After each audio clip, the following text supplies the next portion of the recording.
I still remember the way my hands trembled as I gripped my phone, staring at the messages that would change everything. 3 years of love and trust collapsed in an instant, leaving nothing but the bitter taste of betrayal in my mouth. My boyfriend Tyler and my sister Olivia. The two people I loved most in the world, conspiring behind my back in the most intimate betrayal imaginable. But they didn't know what I knew. And they certainly had no idea what was coming at the annual Coleman family reunion. It started with a forgotten phone charger. Such a small, insignificant thing that would unravel my entire life. I had been dating Tyler for just over 3 years, and things were good, at least I thought they were. We had moved in together 6 months ago, a cozy apartment with a view of the park that made me feel like we were building something real. Tyler was handsome, successful, and seemed genuinely in love with me. He'd even started dropping hints about marriage, mentioning how his mother's ring would look perfect on my finger.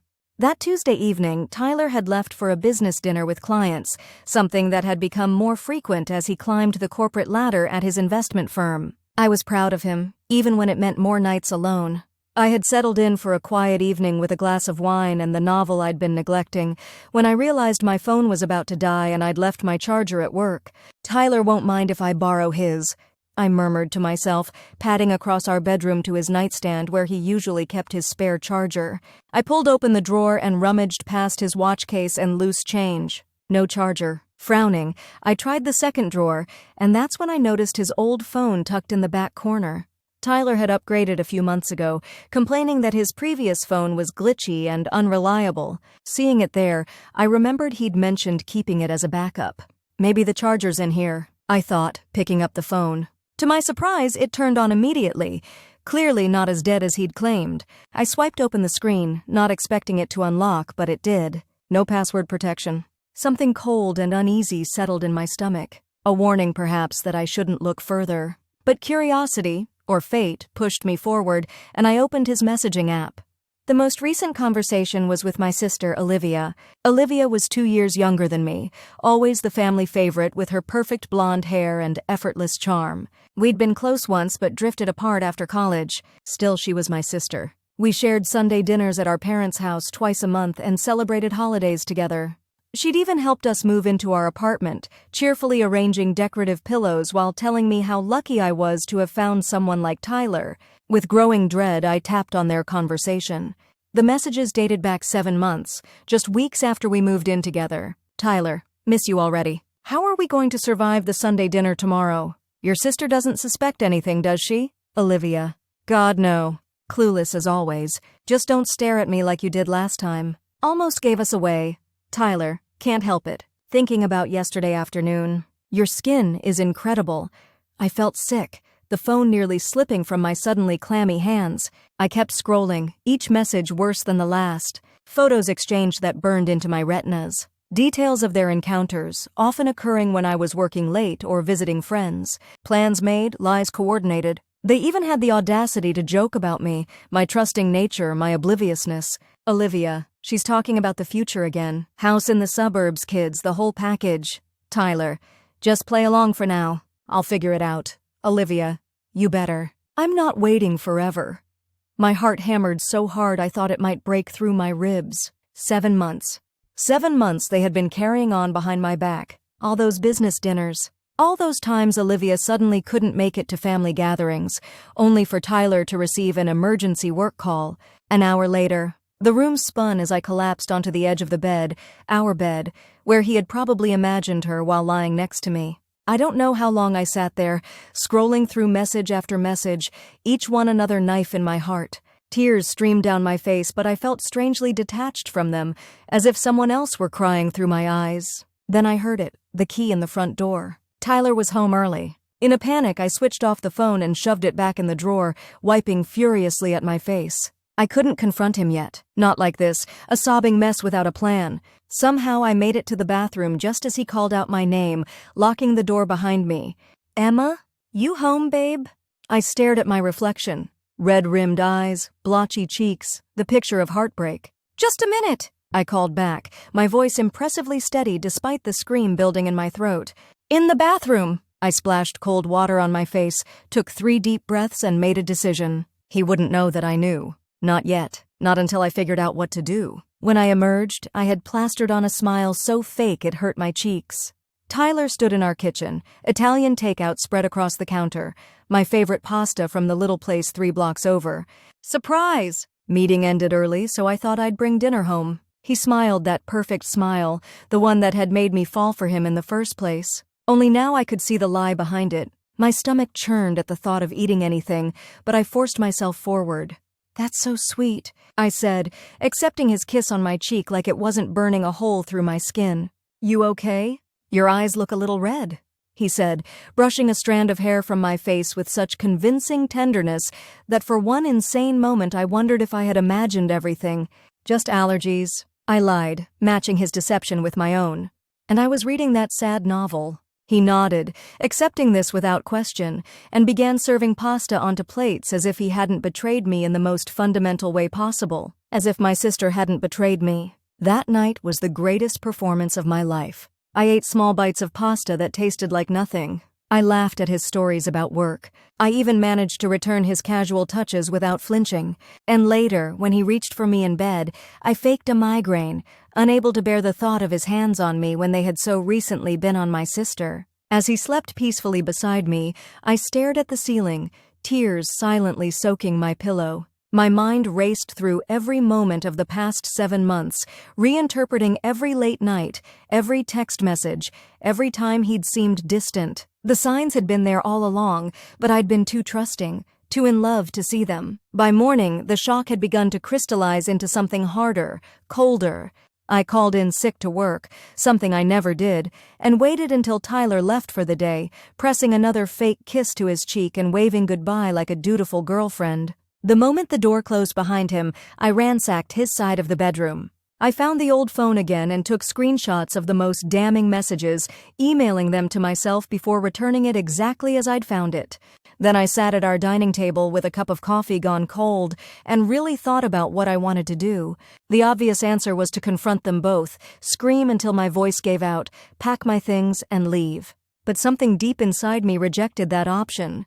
The humiliation burned too deeply. They had laughed at me, conspired against me, treated me like I was nothing. A clean break wouldn't be enough. Olivia had always been the golden child, our parents' favorite. Beautiful, charming Olivia who could do no wrong, and now she had taken the one thing that was mine, sneaking around with a man she knew I loved. The betrayal from her cut almost deeper than Tyler's.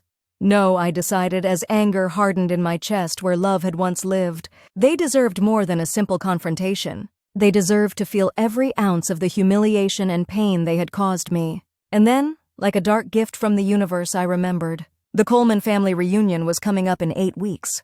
The annual gathering where all our extended family came together at my parents' lake house for a long weekend of bonding and celebration.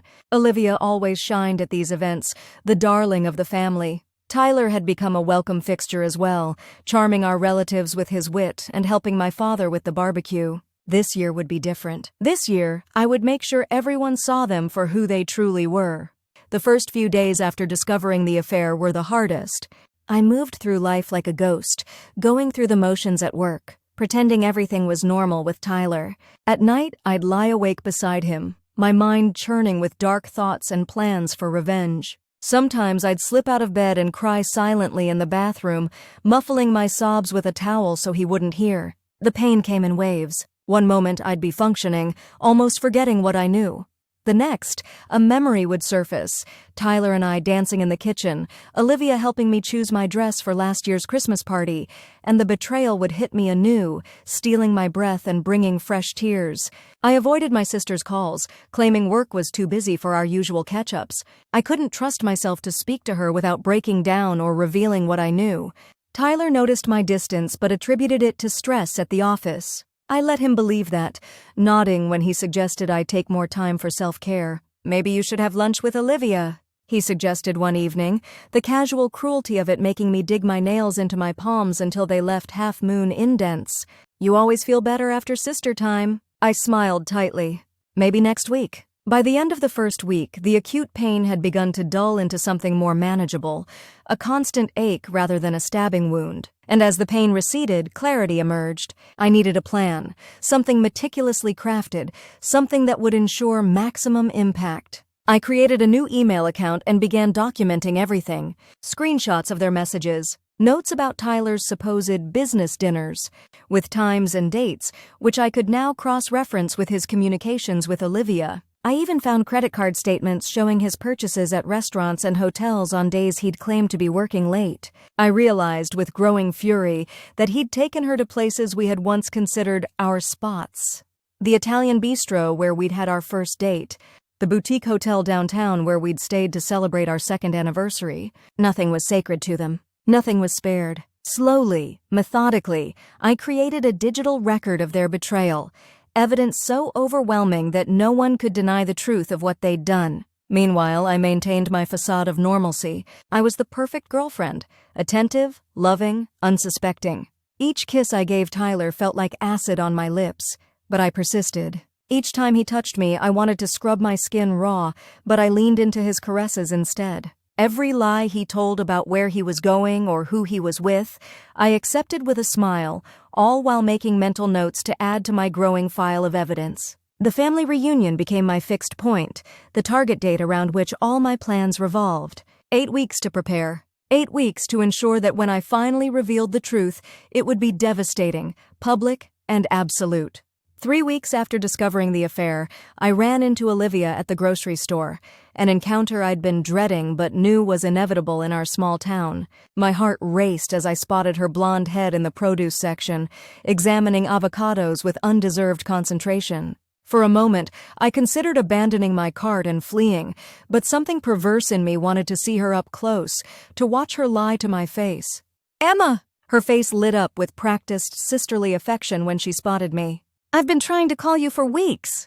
Are you avoiding me?" She laughed as if the very idea was absurd, pulling me into a hug that made my skin crawl. "Sorry, work's been crazy," I replied, returning her hug with wooden arms. Up close, I searched her face for signs of guilt, for any indication that she was sleeping with my boyfriend behind my back. But her blue eyes, so similar to my own, revealed nothing but standard sibling warmth. "Well, I miss you. We should do lunch soon." She touched my arm with casual affection. "How's Tyler?" The audacity of her question made bile rise in my throat. "He's good. Busy with work? You know how it is." I managed a smile that felt like it might crack my face. "Tell him I said hi," she replied, and I watched carefully as a shadow of something, anticipation, excitement, crossed her features. Then it was gone, replaced by her usual sunny expression. "So, are you excited about the reunion?" "Mom's already planning the menu." She wants to know if Tyler has any special requests. She's really gone all in on considering him part of the family. The irony was so thick I could choke on it. "No special requests?" I said. "But I'm actually planning a little surprise for the reunion myself." "Oh?" Her eyebrows rose with interest. "What kind of surprise?" I allowed myself a small, genuine smile. "Something memorable. But I can't say more or it won't be a surprise." Olivia pouted playfully. "Not even a hint for your favorite sister?" "Favorite. Sister." The words echoed in my head like a cruel joke. If she only knew what was coming, she wouldn't be standing here, play-acting at sisterly love. "You'll just have to wait and see," I said, my voice steady despite the rage building inside me. "It's going to be quite the revelation." We parted ways soon after, my hands shaking so badly once she was out of sight that I had to abandon my shopping trip. I sat in my car in the parking lot, breathing deeply until the trembling subsided. Seeing her, speaking to her while carrying the knowledge of her betrayal had been even harder than I'd anticipated. But I'd done it, and the brief exchange had only strengthened my resolve. 5 weeks before the reunion, Tyler's betrayal escalated to new heights. He presented me with a small velvet box over dinner at an expensive restaurant downtown. "What's this?" I asked, my heart sinking as I guessed what was inside. "Open it," he urged, eyes shining with what looked remarkably like genuine excitement. With reluctant fingers, I lifted the lid to reveal a diamond ring. Elegant, classic, exactly the style I'd once mentioned liking. The very sight of it made me want to scream. "It's not an engagement ring," Tyler clarified quickly, seeing my expression. "Not yet. It's a promise ring. I know we've talked about the future, and I want you to know I'm serious about us, Emma, about building a life together." The absolute gall of him, to speak of promises and futures while carrying on with my sister, was almost impressive in its depravity. I stared at the ring, wondering if he'd shown it to Olivia first, if they'd laughed together about his plan to string me along. I don't know what to say, I whispered, which was true, though not for the reasons he assumed. Say you'll wear it, he encouraged, taking the ring from the box and reaching for my right hand.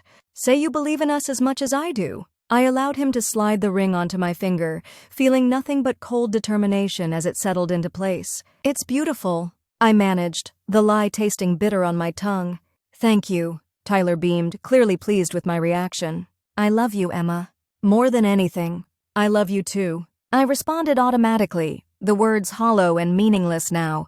As he leaned across the table to kiss me, I closed my eyes and imagined the look on his face when everything came crashing down around him at the reunion. Later that night, while Tyler showered, I took a photo of the ring on my finger and added it to my growing file of evidence. The promise ring, provided just weeks before I planned to expose him, was too perfect a detail to leave out. I wore the ring every day after that. Not out of any sentiment, but as a reminder of what I was fighting for. My dignity, my self-respect, my right to not be made a fool of by the people who claim to love me. Each time the diamond caught the light, I felt my resolve strengthen. 4 weeks before the reunion, I began the practical preparations. I booked myself a hotel room near my parents' lake house, knowing I wouldn't want to stay under the same roof as Tyler and Olivia after everything came to light. I arranged for an extra week off work following the reunion weekend, time to decompress and begin rebuilding my life from the ashes. I also started quietly moving my most important possessions out of the apartment when Tyler wasn't home. Family heirlooms, irreplaceable photos, financial documents. I rented a small storage unit across town and systematically relocated anything I couldn't bear to lose, preparing for the possibility that Tyler might retaliate by destroying my things once I exposed him. The process of untangling my life from his was sobering. We had accumulated so much together over 3 years, furniture chosen carefully for our shared space, kitchen appliances received as housewarming gifts, books with both our names inscribed in the covers. Each item I categorized as mine, his, or ours, was another reminder of the future I had lost. 3 weeks before the reunion, I received a text from Olivia that nearly shattered my composure. Hey sis, can we grab coffee tomorrow? Have some exciting news I'm dying to share. So exciting news. My stomach twisted with dread as I imagined what this news might be. Were they planning to come clean before I could expose them? Or worse, were they taking their betrayal to the next level? I typed and deleted 6 responses before settling on one that wouldn't give away my knowledge. Sorry, swamped at work. Rain check? Can't wait to catch up at the reunion though. Her reply came quickly. Ugh, fine, but you're the first person I want to tell. It's big, Emma. Like life-changing big. Love you. I threw my phone across the room, watching with grim satisfaction as it bounced off the couch cushions. Life-changing. The audacity of her thinking I'd want to celebrate anything with her made rage burn hot in my chest.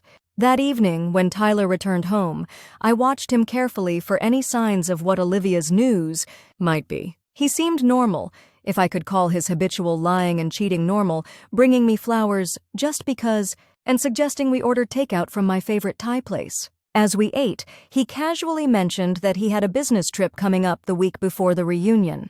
It's just 3 days, he said, twirling noodles around his fork. I'll be back with plenty of time before we head to your parents' place. I nodded, taking a sip of wine to hide my expression. There was no business trip. I knew with absolute certainty that he was planning to spend those 3 days with Olivia. The thought of them together, celebrating whatever news she was so excited about, made me grip my wine glass so tightly I feared it might shatter. Anything special you need to pack for the trip? I asked, voice casual despite the storm raging inside me. Not really. Standard meetings, nothing fancy. Another lie, delivered so smoothly I would have believed it 3 weeks ago. I added the dates of his supposed business trip to my evidence file that night, along with a screenshot of Olivia's text about her exciting news. Whatever they were planning, it would only make their downfall at the reunion more dramatic. 2 weeks before the reunion, I finalized the centerpiece of my revenge plan. I had been considering various ways to reveal their betrayal, confronting them privately first, making a scene during dinner, or even hiring someone to deliver the evidence to each family member individually. But none of these options felt right. Then inspiration struck in the form of the reunion talent show. The Coleman family reunion talent show was a tradition that dated back decades. Every year, family members would perform songs, skits, magic tricks, or share special talents. It was always the highlight of the weekend, with everyone gathered in the large living room of my parents' lake house, supportive and attentive regardless of how amateur the performances might be. Last year, Olivia had performed a flawless rendition of At Last that had our great-aunt Mildred in tears. Tyler had joined my cousins for a surprisingly decent barbershop quartet. I had abstained, claiming stage fright. This year would be different. This year, I would use the talent show as my stage, with the entire extended family as my captive audience. I emailed my mother to ensure I had a slot in the show. "Mom, I know I usually skip the talent show, but this year I'd like to participate. I'm planning something special, a presentation about relationships and trust. Could you put me down for a 15-minute slot? Preferably toward the end?" Her response was immediate and enthusiastic. "Emma, this is wonderful news. Of course you can have a slot. I've put you second to last, right before your father's annual guitar performance. Tyler mentioned he might do something with Cousin Bradley again. Should I put you two back-to-back, or would you prefer some space between?" The thought of following Tyler's performance was too perfect to pass up. "Back-to-back would be great, Mom. I think our performances will complement each other nicely." With my slot secured, I turned my attention to the technical aspects of my plan. I created a PowerPoint presentation, professional, clean, devastating in its simplicity, slide after slide of evidence, organized chronologically, showing the development of their affair alongside the development of what I had believed was a strengthening relationship with Tyler. Screenshots of their messages, photos they had exchanged, dates and times that proved they had been together when they claimed to be elsewhere. The final slide was a simple white background with black text. Questions? I practiced my speech until I could deliver it without my voice breaking, without tears threatening to fall. I would not give them the satisfaction of seeing me emotional. I would be calm, collected, factual, letting the evidence speak for itself. 10 days before the reunion, Olivia tried once more to meet with me, calling rather than texting this time. "Emma, seriously, we need to talk before the reunion," she insisted when I picked up. "I have news that's going to affect the whole family, and I want you to hear it from me first." My heart hammered in my chest. "Is everything okay? Are you sick or something?" The question slipped out before I could stop it, genuine concern breaking through my wall of anger, a reflex from years of sisterhood. She laughed, the sound carefree and irritating. "No, nothing like that. It's good news, I promise. Amazing news, actually. Can we please meet for lunch tomorrow?" I closed my eyes, breathing through the wave of fury that washed over me. I really can't live. I'm in the middle of a big project at work, and I'm preparing something for the talent show, too. Can it wait until the reunion? It's only 10 days away. There was a pause, then a sigh. "Fine. But you're being weird, Emma." Tyler said the same thing, that you've been distant lately. "Is something going on with you?" The mention of Tyler discussing me with her sent a fresh spike of rage through my body. "Everything's fine," I said tightly. "Just busy. If you say so." She didn't sound convinced. "Well, I guess my news can wait a little longer. Love you, sis." The casual "love you" felt like a slap. "You too," I managed before hanging up. That night I lay awake beside Tyler, listening to his even breathing and wondering what Olivia's news could be. Were they planning to go public with their relationship? Had they deluded themselves into thinking they were in love? The possibilities made my skin crawl. 1 week before the reunion, Tyler left for his business trip. I kissed him goodbye at the door, playing the role of supportive girlfriend one last time. "I'll miss you," he said, cupping my face with such convincing tenderness that for a split second, doubt crept in. Could I have misinterpreted everything? Could there be an innocent explanation? Then I remembered the messages, the photos, the coordinated lies. No, there was no innocent explanation. There was only betrayal. "I'll miss you too," I lied, my smile not reaching my eyes. "Good luck with your meetings." The moment he was gone, a strange calm settled over me. The apartment felt different without his presence, cleaner somehow, as if the air itself was less polluted by lies. I took the opportunity to finalize all my preparations, packing what I would need for the reunion weekend and the aftermath. I ran through my presentation one last time, making small adjustments to ensure maximum impact. I backed up all my evidence to multiple locations, insurance against any technical difficulties that might arise. I even prepared physical copies of the most damning evidence, sealed in envelopes with family members' names, ready to distribute if my digital presentation somehow failed. There would be no escape for them, no way to deny what they had done, no way to paint me as crazy or vindictive. just cold, hard facts laid bare before everyone who mattered to us. 3 days before the reunion, Tyler returned from his trip, tanned and relaxed in a way that business conferences rarely produce. I noted his good mood, the way he couldn't quite meet my eyes when describing fictional meetings and networking events. I accepted the generic souvenir he brought me, a mug with the Seattle skyline, though I knew he hadn't been anywhere near Seattle, with appropriate gratitude. "Did you talk to Olivia while I was gone?" he asked casually as we unpacked his suitcase together. "She mentioned trying to meet up with you." "Briefly," I said, folding his shirts with mechanical precision. "She said she has news she wants to share at the reunion." Tyler's hands stilled momentarily. "Did she say what kind of news?" I looked up, catching the flash of panic in his eyes before he masked it. "No details, just that it's important and affects the whole family." I paused, watching him closely. "Do you know what it is?" He shook his head, a fraction too quickly. "No idea." "You know, Olivia, probably something dramatic about her career or a new condo or something." Another lie to add to the tally. I simply nodded and continued unpacking, letting him believe I had accepted his answer. That night, as we finalized our packing for the reunion, Tyler seemed increasingly nervous. He checked his phone more often than usual, stepped out to make calls he claimed were work-related, and asked multiple times if I was looking forward to the weekend. "Of course," I told him, the promise ring he'd given me feeling like a dead weight on my finger. "I think this reunion is going to be particularly memorable." He smiled, oblivious to the double meaning in my words. "I think so too, babe."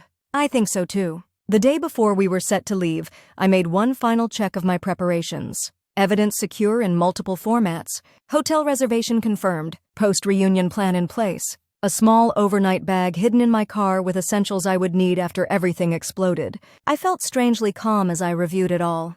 The acute pain of discovery had dulled to a low, persistent ache. In its place was a cold determination, a calculated readiness for what was to come. The betrayal had changed me. The Emma from before, trusting, open-hearted, perhaps a little naive, was gone. In her place stood someone harder, someone who understood that love could be weaponized, that the people closest to you could hurt you the most deeply. I wasn't sure if I liked this new version of myself, but I recognized her necessity. As I closed my laptop and prepared for our last night in the apartment we had shared, the last night I would pretend that everything was normal, I felt a strange mix of anticipation and grief. Not grief for what I was about to lose, that had been mourned already, but grief for what I had already lost. My innocence, my trust, my relationship with my sister, my belief in love. Tomorrow, we would drive to my parents' lake house. Tomorrow, the final act would begin. The morning of the reunion dawned bright and clear, sunlight streaming through the curtains as if nature itself was setting the stage for the drama to come. I opened my eyes to find Tyler already awake beside me, scrolling through his phone with a tense expression that softened into a smile when he noticed I was awake. "Morning, beautiful," he said, leaning over to kiss my forehead. "Big day ahead? Excited to see your family?" I stretched, allowing myself one genuine smile, not for him, but for the justice that was finally within reach. Very excited. "I feel like this reunion is going to be different from all the others." "I was thinking the same thing," he replied, and something in his tone made me study his face more carefully. There was anticipation there, a barely contained energy that matched my own, though for entirely different reasons. We moved through our morning routine with the practiced efficiency of a long-term couple, sharing the bathroom mirror as we brushed our teeth, navigating around each other in the kitchen as we prepared breakfast. It was all so domestic, so normal on the surface. Only I knew it was the final performance of a play that had run far too long. The drive to my parents' lake house took just under 2 hours. Tyler insisted on driving, one hand on the wheel, the other alternating between resting on my knee and nervously tapping against his thigh. I stared out the window, watching the urban landscape give way to suburbs and then to the more rural scenery that surrounded the lake. The familiar journey felt surreal, knowing what awaited at its end. "Do you ever think about where we'll be a year from now?" Tyler asked suddenly, breaking the comfortable silence that had settled between us. I turned to look at him, taken aback by the question. "What do you mean?" He shrugged, eyes fixed on the road ahead. "Just wondering if you ever picture the future. Our future." The irony was so thick I could taste it. Here he was, fishing for reassurances about our relationship when he had systematically destroyed it months ago. I swallowed the bitter laugh that threatened to escape. "I think about it sometimes," I said carefully. Things can change so quickly, though, don't you think? Plans we make now might look very different in a year. Something in my tone must have alerted him because he glanced over, brow furrowed. That sounds ominous. Everything okay, Em? I twisted the promise ring on my finger, a nervous habit I'd developed over the past few weeks. Everything's fine. Just, life is unpredictable, that's all. He reached over and squeezed my hand, the gesture so familiar and yet now so repulsive. Well, whatever happens, we'll face it together. That's what couples do, right? I forced a smile. Right. We arrived at the lake house just after noon. Cars already lined the long driveway. My cousins from Chicago must have arrived early, along with my Aunt Patricia and Uncle David from Boston. My mother's blue sedan was parked closest to the house, my father's truck beside it, and there, near the boathouse, was Olivia's white Audi. My heartbeat quickened at the sight. She was already here. After weeks of avoidance, I would finally have to face my sister, knowing what I knew, planning what I planned. Tyler parked behind my cousin Rachel's minivan and turned off the engine. Before I could open my door, he reached over and took my hand, his expression suddenly serious. Emma, before we go in, I want you to know how much you mean to me, how much your family means to me. These reunions, being accepted as part of the Coleman clan, it's special. I stared at him, momentarily speechless at his audacity. Did he actually believe the lies he was telling? Had he compartmentalized his betrayal so completely that he could say these things with a straight face? That's nice to hear, I managed, extracting my hand from his grip. We should head in. Mom will be waiting. As if on cue, the front door of the lake house burst open and my mother appeared on the porch, waving enthusiastically. They're here! She called over her shoulder before hurrying down the steps toward us. Mom looked the same as always, petite, energetic, her salt and pepper hair cut in the practical bob she'd maintained for decades. She enveloped me in a tight hug the moment I stepped out of the car. Emma, sweetheart. I've missed you. She pulled back to examine my face, her own creased with concern. You look tired. Are you sleeping enough? I summoned a smile.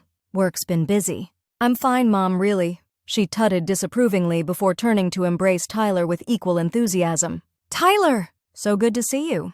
Emma's father is already asking when you're going to help him with the grill. Tyler laughed, the sound so natural, so at ease in my family setting that fresh anger surged through me. Looking forward to it, Mrs. Coleman. No one appreciates a perfectly seared steak like your husband. Mom beamed at him, clearly as charmed as always. Come in, come in. Everyone's arriving. Olivia's already here. She's been bursting with excitement all morning, says she has some big announcement to make at dinner. I caught Tyler's quick glance in my direction, the momentary tightening around his eyes. So it was as I suspected. Whatever news Olivia had been eager to share with me was about to be revealed to the entire family. We followed Mom up to the house, Tyler carrying both our bags despite my protests. The familiar scent of my mother's cinnamon rolls and my father's coffee greeted us as we stepped inside.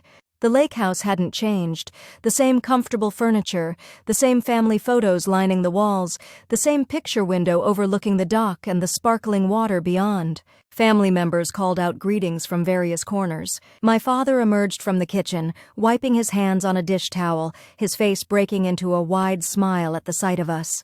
More hugs, more how have you beens, more comments about my appearance. You're too thin, Emma.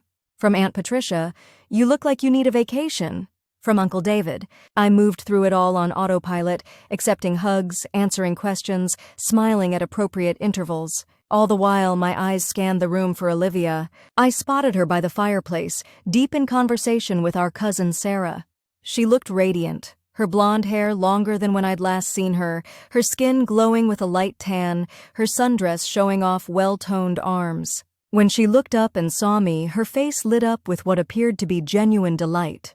Emma! She rushed over, enveloping me in a hug that smelled of the expensive perfume I'd given her for Christmas.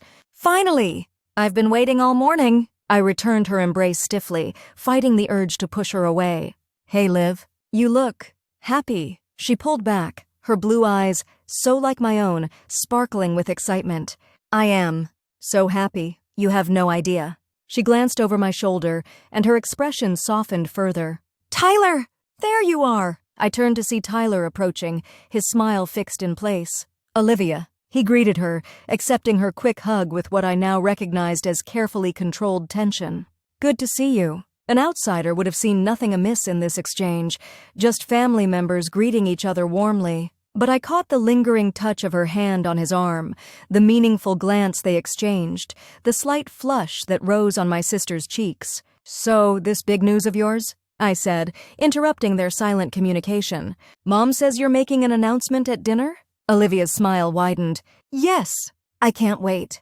It's killing me not to tell you right now, but I promised Mom I'd wait until everyone's together. Must be something pretty special," I commented, watching Tyler shift uncomfortably beside me. "The most special," she confirmed, and the happiness radiating from her made my stomach turn. "Oh, I almost forgot. Mom wants help setting up the back patio for lunch. Coming, Em?" I glanced at Tyler, who was now studying the fireplace with undue fascination. "Actually, I need to get our bags settled upstairs first." "Which room are we in this year, Livy?" "The blue room, second floor, Lakeview," she replied. "The same as last year. I'm in the yellow room next door." Of course she was. The rooms shared a bathroom. How convenient for her midnight rendezvous with my boyfriend. "Great," I said flatly.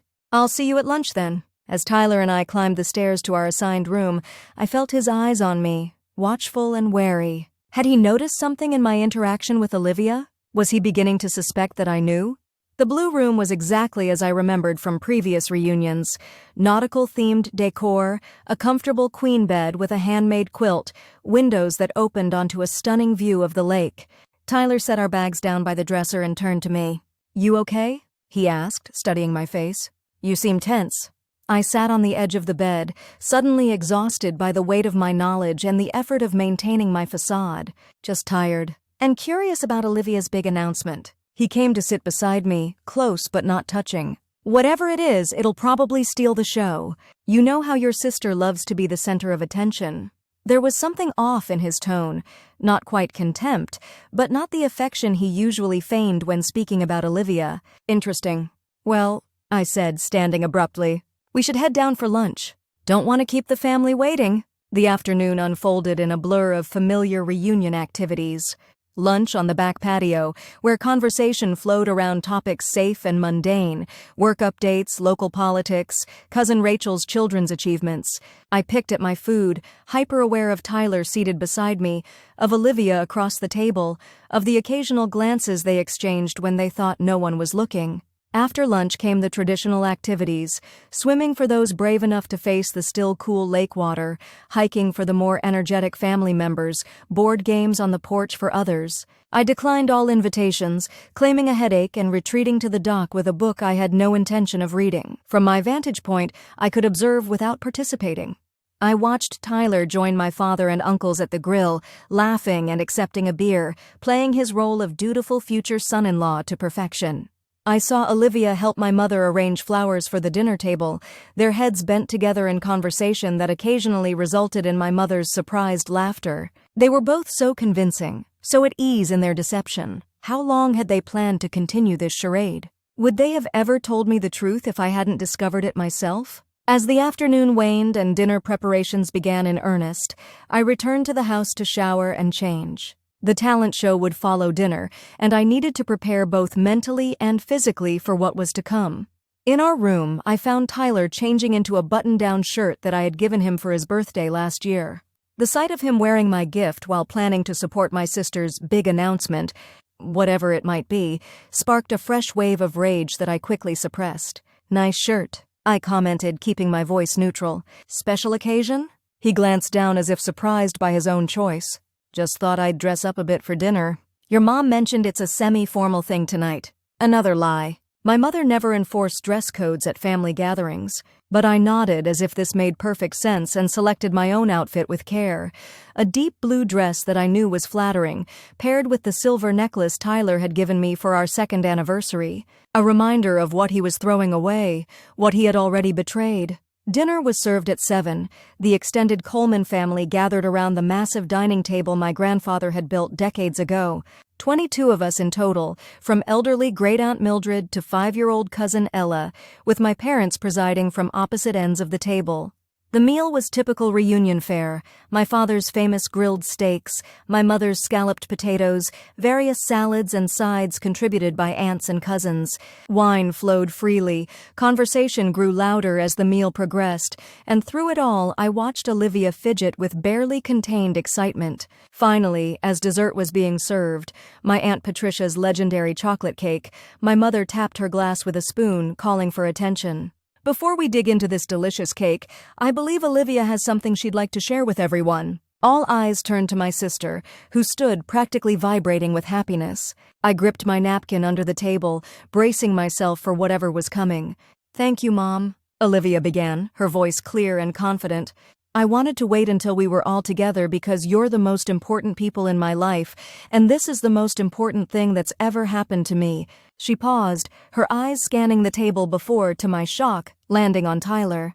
"I've met someone," she continued, and confused murmurs rippled around the table. "Someone amazing. Someone who makes me happier than I ever thought possible." My heart pounded so hard I was sure everyone could hear it. Was she really doing this? Was she actually going to announce her affair with my boyfriend at the family dinner table? "His name is James," Olivia said, and I blinked in surprise. "James Hamilton. He's a cardiothoracic surgeon at Memorial and—" She held up her left hand, where a diamond ring glittered on her fourth finger. "We're engaged." The table erupted in cheers and congratulations. My mother's hands flew to her mouth in delighted shock. My father stood to embrace Olivia. Aunt Patricia was already asking about wedding dates, and I sat frozen, my mind struggling to process this unexpected development. James Hamilton? Engagement? What about the messages between her and Tyler? What about their affair? I turned to look at Tyler, expecting to see relief or perhaps confusion matching my own. Instead, his face had drained of color, his knuckles white around his water glass. "Isn't it wonderful?" My cousin Sarah gushed from across the table. "2 engagements in 1 year. First you and Tyler with that beautiful promise ring, and now Olivia and James." Olivia's head snapped up, her eyes finding mine, then dropping to the ring on my right hand. Something flashed across her face. Hurt? Betrayal? Before her smile returned, slightly dimmed. "You're engaged?" she asked, the question directed at both Tyler and me. "No," I said quickly. "It's just a promise ring. Recent gift." I glanced at Tyler, whose complexion had moved from pale to slightly green. "Right, Tyler?" He nodded stiffly. "Right, just a promise." For now, a strange tension settled over the table, noticeable even to those not aware of the undercurrents. My mother, ever the perfect hostess, rushed to fill the awkward silence. "Well, this calls for champagne." "Robert, would you get the bottles from the cellar?" "Olivia, tell us everything. How did you meet James? When's the wedding? And why isn't he here tonight?" As Olivia launched into her love story, apparently she and James had been dating for nearly 5 months after meeting at a hospital fundraiser, I tried to reconcile this information with what I knew. The messages between her and Tyler had been explicit, unmistakable. They had been having an affair. I hadn't imagined it or misinterpreted innocent exchanges. Yet here was Olivia, genuinely excited about her engagement to another man. A man she had never once mentioned to me. I glanced again at Tyler, who was now downing his wine with concerning speed, his eyes fixed on Olivia as she described James's romantic proposal on a recent weekend trip to Vancouver. Vancouver, 3 days ago, during Tyler's business trip. The pieces suddenly clicked into place with sickening clarity. Tyler hadn't been with Olivia during his business trip. He'd been following her, watching her with her fiancé, perhaps confronting her about ending their affair. She hadn't been trying to tell me about her relationship with Tyler. She'd been trying to share her engagement news with her sister.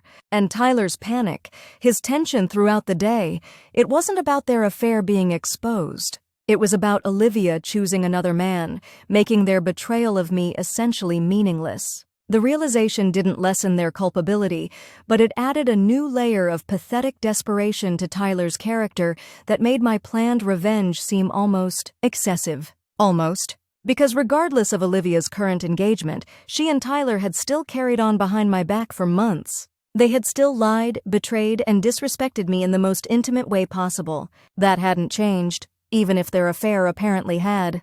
So as champagne was poured and toasts were made to the happy couple-to-be, I smiled and participated, all while the PowerPoint presentation on my laptop upstairs remained ready for tomorrow's talent show. Whatever complications had arisen with Olivia's surprise engagement, the fundamental truth remained. They deserved to be exposed for what they had done. Dinner concluded with more congratulations for Olivia and questions about wedding plans. I played my part, offering appropriate sisterly enthusiasm while observing Tyler's increasing discomfort. He excused himself before dessert was finished, claiming fatigue from the drive, but I noticed him slip out onto the back porch rather than heading upstairs. The talent show was scheduled to begin at 9, giving everyone time to digest and prepare. As family members dispersed to get ready or help clear the table, I seized the opportunity to follow Tyler outside. I found him leaning against the porch railing, staring out at the lake now silvered by moonlight. He didn't turn when I approached, though he must have heard the door. "Quite a surprise, huh?" I said, moving to stand beside him. Olivia engaged. "Who would have thought?" He flinched slightly but maintained his gaze on the distant water. "Yeah. Surprise, you don't seem very happy for her," I observed, watching his profile carefully. "I thought you two were close." This got his attention. His head turned sharply, eyes narrowing as they met mine. "What's that supposed to mean?" I shrugged, affecting innocence. "Just that you've always gotten along well with my sister." I would have expected more enthusiasm about her engagement. Tyler's jaw tightened. "I'm happy for her if she's happy.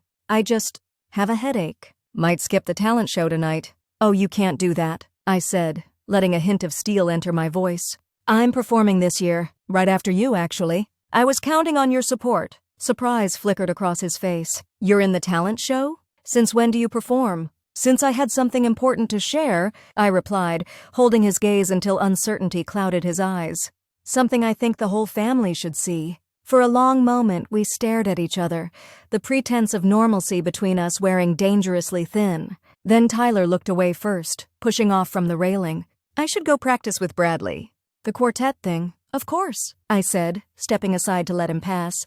"Wouldn't want to disappoint your audience." As he reached for the door, I called after him, "Tyler? Whatever happens tonight, remember that you brought it on yourself." He paused, hand on the doorknob, but didn't turn around. After a moment's hesitation, he went inside without responding. I remained on the porch alone, breathing in the cool evening air, feeling strangely calm. The revelation of Olivia's engagement had thrown an unexpected complication into my plan, but it hadn't changed the fundamental truth. Tyler and Olivia had betrayed me. The evidence was still damning. The hurt they had caused was still real. Tomorrow, after the talent show, I would check into my hotel and begin the process of rebuilding my life without either of them. But tonight was about justice. Tonight was about making sure they couldn't continue their deception, couldn't rewrite history to make themselves the heroes of their own stories. At precisely 9 o'clock, the family gathered in the large living room for the talent show. Chairs had been arranged in rows facing the stone fireplace, which served as a backdrop for the performances. My Uncle David, self-appointed MC for the evening, stood before the makeshift stage area with a list of performers. Welcome to the annual Coleman Family Talent Extravaganza," he announced to cheerful applause. "We have quite a lineup tonight, folks. Musical numbers, comedy, even a magic act from young Toby here. So without further ado, let's begin with Aunt Patricia and her famous yodeling." I sat in the back row, laptop balanced on my knees, watching as family members performed with varying degrees of skill but uniform enthusiasm. Aunt Patricia yodeled. Cousin Rachel and her husband performed a surprisingly decent tango. 5-year-old Ella recited a poem about butterflies that had everyone cooing with delight. Throughout it all, I was acutely aware of Tyler seated 3 rows ahead, his shoulders tense, his attention clearly not on the performances. Olivia sat with my parents in the front row, occasionally turning to scan the room, looking for James, perhaps, who was due to arrive tomorrow morning according to her dinner announcement. As the show progressed, I felt an odd detachment, as if I were watching the scene from above rather than participating in it. Was I really going to do this? Expose Tyler and Olivia's betrayal in front of our entire family? The evidence on my laptop suddenly seemed both damning and deeply personal, private pain I was about to make public. But then I remembered the messages, the casual cruelty with which they had discussed me, the months of lies. My resolve hardened once more. Finally, it was Tyler's turn. He and my cousins Bradley, Michael, and Thomas took their places before the fireplace, straightening invisible ties in a gesture that had become part of their barbershop quartet routine. They launched into an a cappella version of Can't Take My Eyes Off You, with Tyler taking the lead on the chorus. His voice was good, one of the many things that had attracted me to him when we first met. As he sang about love and adoration, his eyes occasionally flicked to where I sat, uncertainty visible even from a distance. The family applauded enthusiastically when they finished. Tyler took a small bow alongside my cousins, then quickly retreated to his seat as Uncle David consulted his list. Next up, we have a first-time performer, our own Emma Coleman. Emma, come on down and show us what you've got. My heart hammered as I stood, laptop clutched to my chest. The few steps to the performance area felt like miles. I was vaguely aware of encouraging smiles from relatives who had no idea what was coming. Hello, everyone, I began, my voice steadier than I expected. For my talent tonight, I've prepared a presentation about trust and betrayal, about the people we let closest to us, and how sometimes they're the ones who hurt us the most. Confused murmurs rippled through the audience. This wasn't the typical talent show fare of songs and skits. From the corner of my eye, I saw Tyler stiffen in his seat, his face draining of color for the second time that evening. I connected my laptop to the television mounted above the fireplace, a modern addition to the rustic lake house that my tech-savvy father had insisted upon last year. The screen came to life, displaying the title slide of my presentation, A Story of Betrayal. Before I begin, I said, scanning the room until I found Olivia's face, her expression a mix of confusion and growing alarm. I want to congratulate my sister on her engagement. Finding someone who truly loves and respects you is rare and precious. Olivia smiled uncertainly, clearly thrown by my serious tone. Which makes it all the more devastating when someone you trust completely betrays that trust. I clicked to the next slide, which displayed the first screenshot of messages between Tyler and Olivia from 7 months ago. A collective gasp filled the room as the intimate nature of the exchange became clear. I continued clicking through slides methodically, each one revealing more of their deception. Messages, dates, times, places. For 7 months, I said, my voice now tight with controlled emotion. My boyfriend and my sister carried on an affair behind my back. They coordinated their lies. They mocked my trust. They betrayed me in the most personal way possible. The room had fallen completely silent except for my voice and the occasional sharp intake of breath as particularly damning evidence appeared on screen. I didn't look at Tyler or Olivia, focusing instead on the presentation, on getting through this without breaking down. I discovered these messages just over 8 weeks ago. I continued, moving to a slide that showed the date and time of my discovery. I found Tyler's old phone and saw everything. Every message. Every photo. Every lie they told me so they could be together. Finally, I allowed myself to look at them. Tyler sat frozen, his face a mask of horror and shame. Olivia had her hands pressed to her mouth, tears streaming down her face. My parents looked shell-shocked, my mother's hand clutching my father's arm so tightly her knuckles were white. I considered confronting them privately. I said, addressing the entire stunned family now. But they didn't just lie to me. They lied to all of you. They sat at family dinners, participated in family events, all while carrying on this deception. I clicked to the final slide, the one that simply read, questions, and turned to face the room fully. I don't have any particular talent to share tonight. I can't sing like Tyler or charm a room like Olivia, but I do value honesty. And I thought you all deserved to know the truth about who they really are. For a long moment, no one moved or spoke. The silence was absolute, heavy with shock and secondhand betrayal. Then chairs scraped as people began to rise, my mother rushing to Olivia's side, my father approaching me with concern etched on his face, various relatives moving uncertainly between offering comfort and creating distance from the unfolding drama. Tyler stood abruptly, his movement drawing all eyes. Emma, he began, his voice cracking. I can explain. There's nothing to explain. I cut him off, suddenly exhausted. It's all there on the screen. 7 months of explanations in your own words. He took a step toward me, but my father intercepted him, a hand on his chest stopping his advance. I think you should leave, son, my father said, his voice low but carrying in the tense room. Pack your things and go. Tyler looked past him to where I stood, his expression a mix of shame and desperation. Emma, please. Go, I said simply. We're done. As Tyler retreated upstairs, presumably to pack, attention shifted to Olivia, who was now sobbing openly, my mother's arm around her shoulders. How could you? I asked her, all the hurt I'd suppressed for weeks finally breaking through. You're my sister. Olivia shook her head, words spilling out between sobs. It ended months ago, Emma. Before I met James? It was a mistake. The biggest mistake of my life. I wanted to tell you, but then you started acting distant and I was afraid.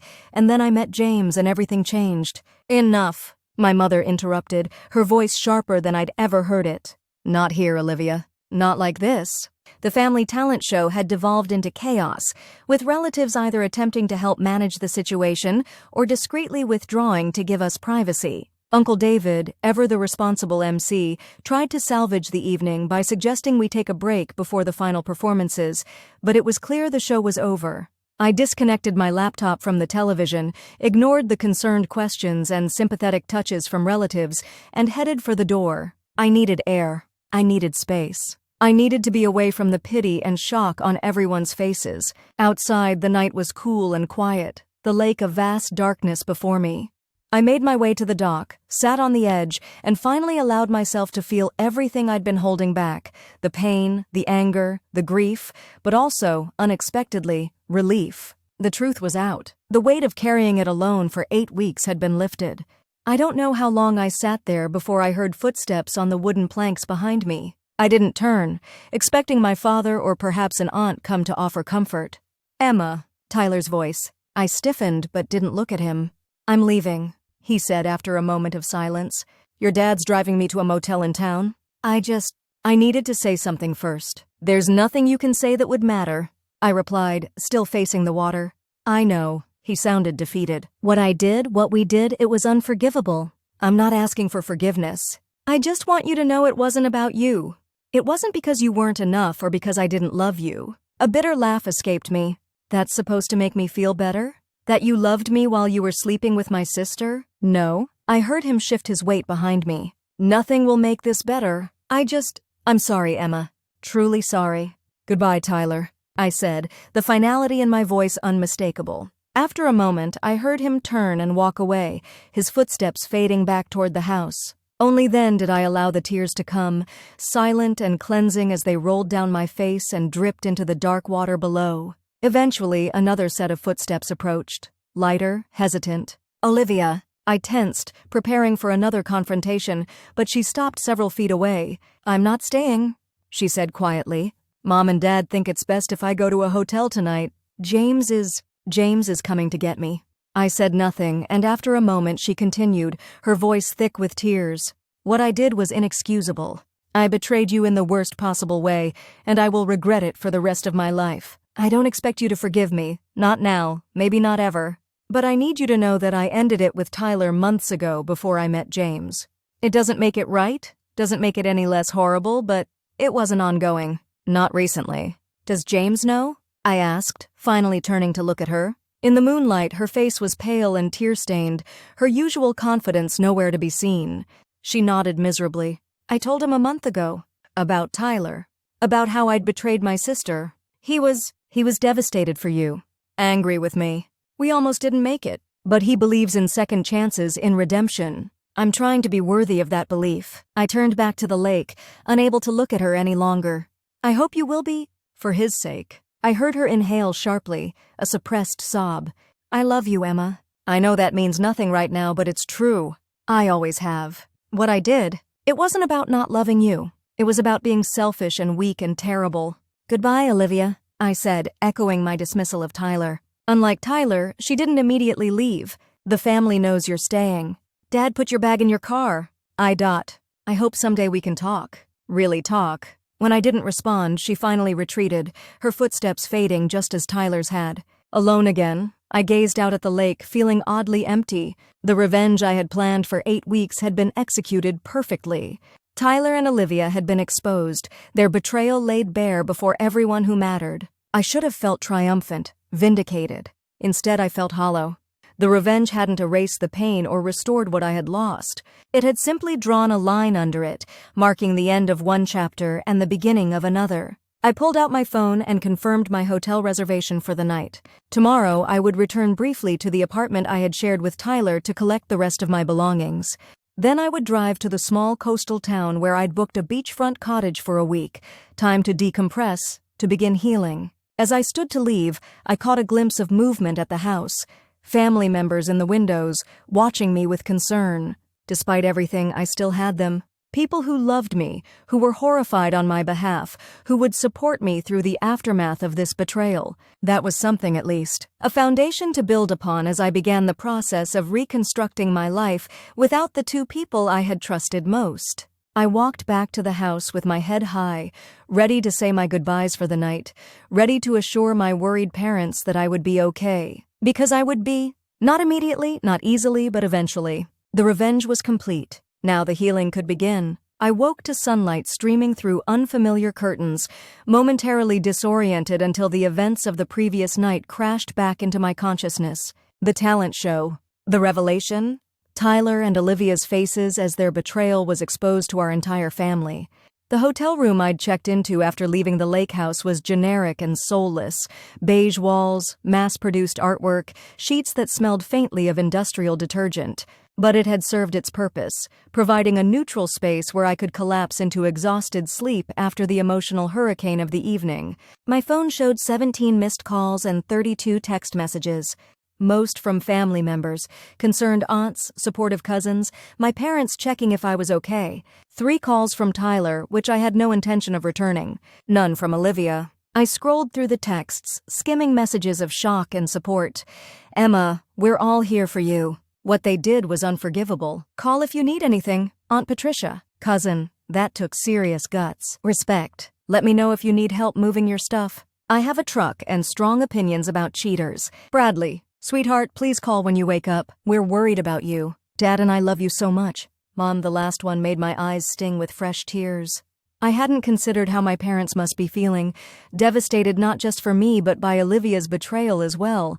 Their daughters at war, their family fractured just when they should be celebrating an engagement. I texted my mother a quick reassurance that I was fine, just needed some space, and would call later. Then I dragged myself into the shower, letting hot water sluice over me as if it could wash away the residue of betrayal that still clung to my skin. Under the spray, I allowed myself to cry one last time, deep, body-shaking sobs that echoed against the tile. I cried for the 3 years wasted with Tyler, for the sister I had lost long before I discovered her betrayal, for the future I had planned that would never come to pass. I cried until the water ran cold and my throat was raw, and then I stepped out, wrapped myself in a scratchy hotel towel, and made a decision. Today was day 1 of my new life. Today I would begin rebuilding. First order of business, retrieving my belongings from the apartment I had shared with Tyler. I had planned this carefully, knowing that after the revelation, timing would be crucial. Tyler had been driven to a motel in town, far from our shared space. I had perhaps 3 hours before he could find transportation back to the city, plenty of time to gather what remained of my possessions and be gone before he returned. I dressed quickly in jeans and a t-shirt from my overnight bag, twisted my wet hair into a knot, and checked out of the hotel. The morning was bright and clear, at odds with the emotional storm I had weathered. As I drove back to the city, I found myself noticing details I would normally have missed. The precise blue of the sky, the pattern of leaves against my windshield, the music playing softly on the radio. My senses felt heightened, as if the removal of a toxic presence had suddenly cleared a fog I hadn't known was there. When I arrived at his apartment building, I felt a momentary hesitation. This had been my home for 6 months, the place where I had built so many hopes for the future. Now it represented nothing but lies. The apartment was exactly as we had left it yesterday morning, dishes from breakfast still in the sink, Tyler's sweatshirt thrown over the back of the couch, my book face down on the coffee table. It looked so normal, so mundane, that for one insane second I wondered if the previous night had been some elaborate nightmare. But then I spotted a framed photo of Tyler and me on vacation last summer, his arm around my waist, both of us smiling into the camera, and reality reasserted itself with crushing force. That happiness had been real for me, false for him. Even as he smiled for that photo, he had already been betraying me with my sister. I moved through the apartment methodically, starting with the easiest rooms. The kitchen, where I took only my grandmother's cast-iron skillet and a few specialty cooking tools. The living room, where I collected books that were unquestionably mine, and a throw blanket my mother had made me for Christmas. I left behind anything purchased jointly or given as a gift to both of us. The bedroom was harder. Our shared closet contained so many memories, dresses he had complimented, shirts I had bought him for various occasions. I took only what I needed, shoving clothes into suitcases with little regard for wrinkles. From the dresser, I retrieved my jewelry, including a silver locket that had belonged to my grandmother, the only piece I truly cared about. As I was zipping the second suitcase, my phone rang, Tyler's name flashing on the screen. I declined the call without hesitation and continued packing, only to have him call again immediately. And again. On the fourth attempt, I finally answered, if only to tell him to stop. "What do you want, Tyler?"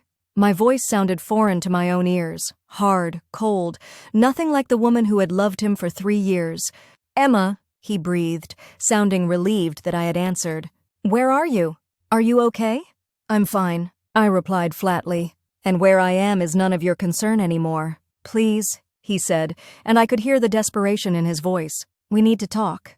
What happened with Olivia is exactly what it looked like. I finished for him. 7 months of betrayal captured in your own words. There's nothing to talk about. It ended months ago," he insisted, echoing what Olivia had said on the dock. "Before she met James. It was a terrible mistake, the worst decision of my life, but it's over. Has been over. I love you, Emma." A harsh laugh escaped me. "You love me? While you were sleeping with my sister, planning rendezvous behind my back, joking about how clueless I was? That's not love, Tyler. That's selfishness. That's cruelty." "I know," he said quietly. "I know it was.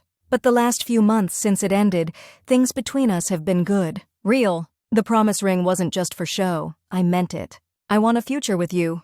"There is no future," I said, zipping the last suitcase with more force than necessary. "Not for us. You destroyed any possibility of that the moment you decided my sister was worth betraying me for." "Emma, I'm at the apartment." I cut him off. "Getting my things. I'll be gone within the hour, and I'm leaving my key. Don't come back until I'm gone. Don't try to see me. Don't call me again. We're done." I ended the call before he could respond, then blocked his number for good measure. My hands were shaking slightly as I set the phone down, but I felt lighter somehow, as if severing that final connection had lifted a weight I hadn't realized I was carrying. I finished packing quickly after that, gathering toiletries from the bathroom, a few framed photos of my family, minus Olivia, and my collection of novels from the bookshelf.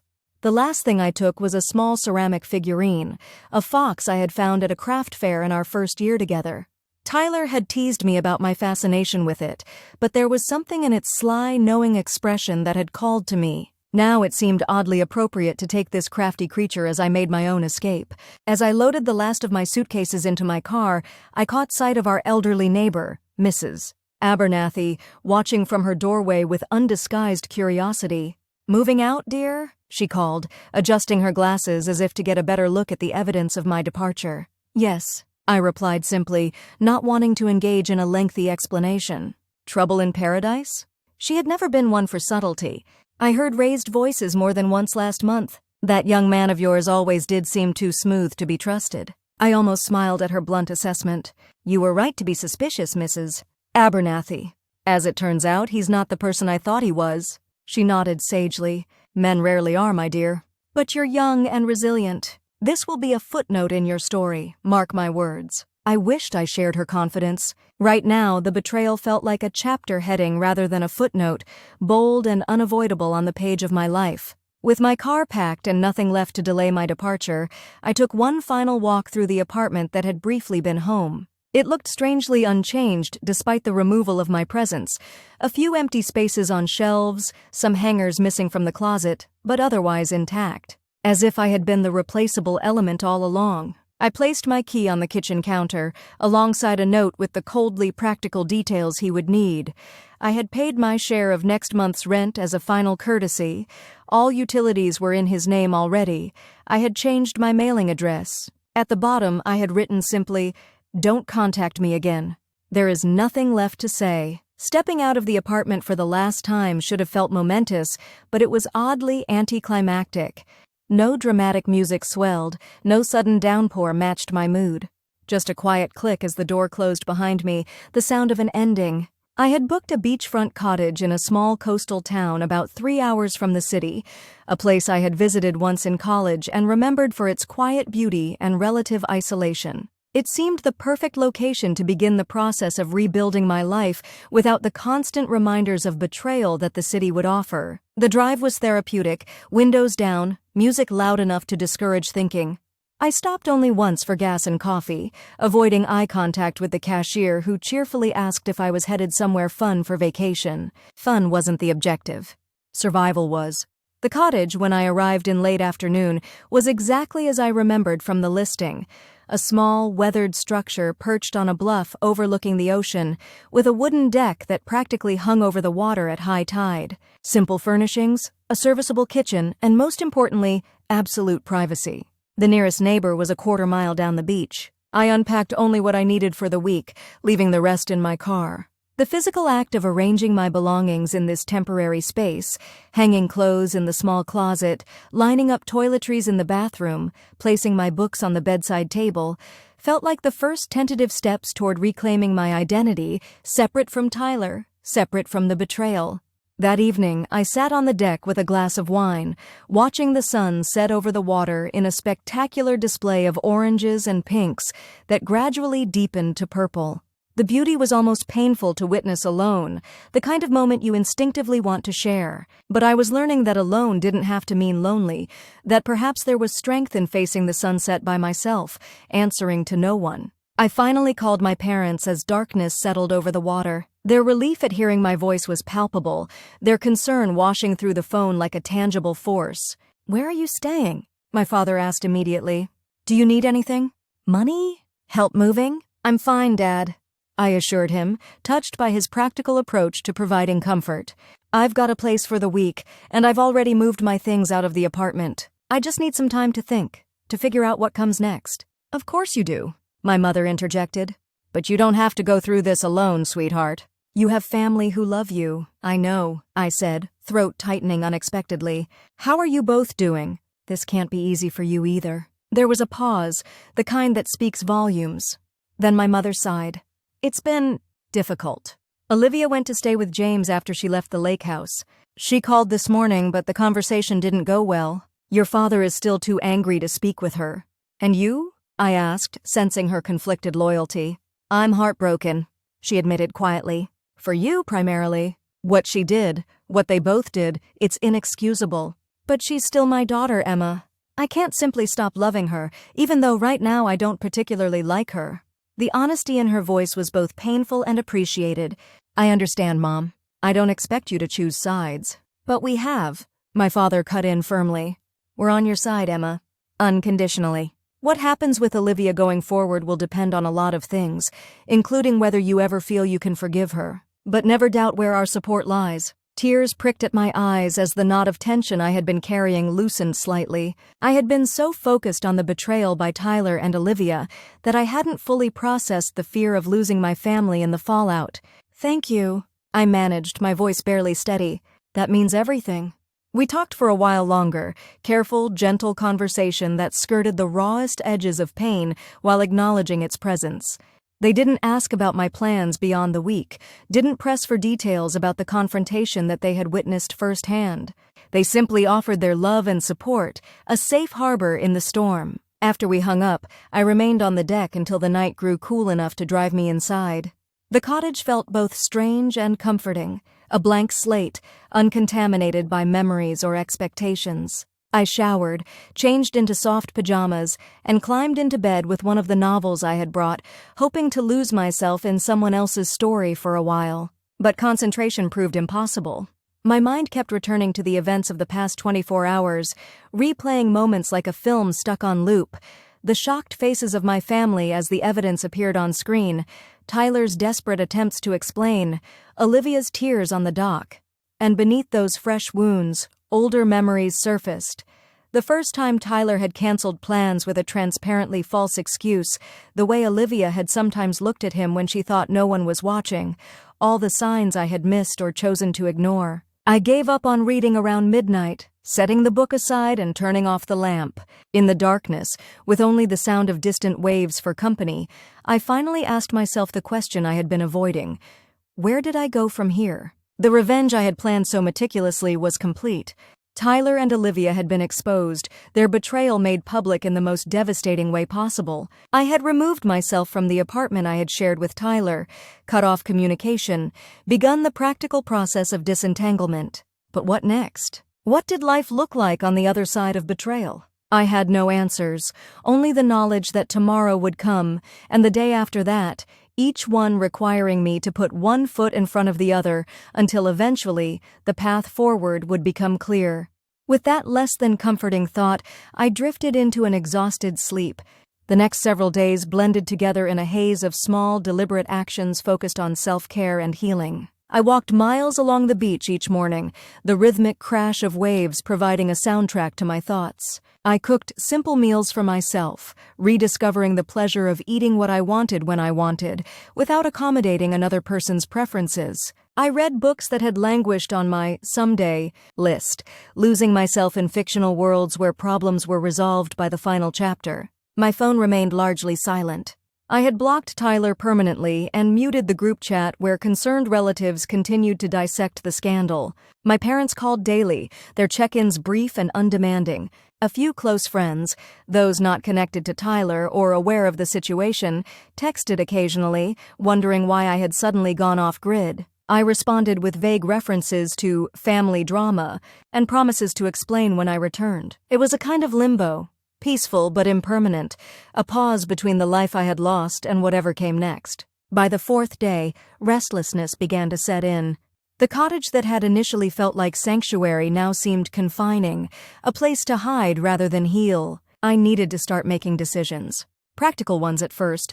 Where would I live after this week ended? My lease with Tyler had another 6 months to run, but returning to that apartment was unthinkable. My savings could cover a few months' rent on a new place, but finding one on short notice would be challenging. There were professional considerations, too.